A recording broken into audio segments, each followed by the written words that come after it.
Ayun, dito ulit tayo sa Pops Bike Shop ngayon. Meron tayong dumating na fresh na fresh. Ayan na, 2 bucks lang pero ibabargain na agad natin. Isa-sale na natin. Makikita nyo naman, Manitou. Manitou made in Taiwan. Unahin na natin dito. O Jeff, ano yung mga dumating na sa atin?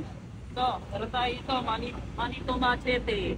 Ayan, Manitou Machete. Anong size? Size 27.5, pwede sa 29. Ayan, Boost. ito dual to. Ayan. Sa mga di makapag-decide kung 27 o 29 yung bike nila, ito yung maganda sa inyo. 27.5 plus or 29/29 dual. Machete, boost type. Kung dati nabibili nyo to ng 14,500, 15,000, ngayon lang to ha, nag-iisa lang din yan, 12,500. Yan. Next. Yan, sumunod tayo dito sa Manitou Markor. Yan, true axle to ha. Yung mga quick release ngayon neto, nabibili ng 7,500. Ngayon lang to ha. Ang SRP nito nasa 12,500. Bibigay lang namin to ng 9,800.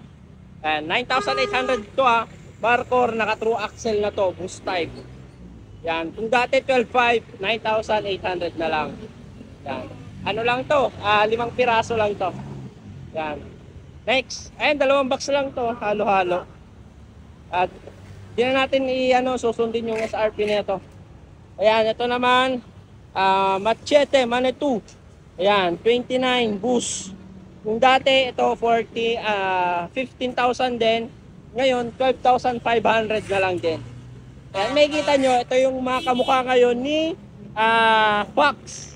Ayan, yung mga bago, yung nasa likod yung art. Pero nagpauso talaga si Manitou ang nasa likod ng art. Ayan, 12,500 na lang din, boost. Next.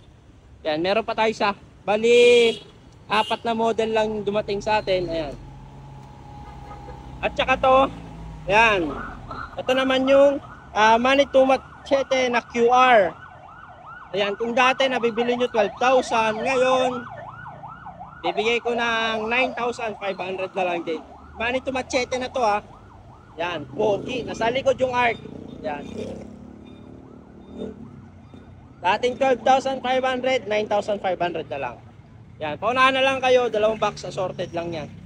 Gusto nyo mag-visit dito sa shop natin? Yan, Pops Bike Shop.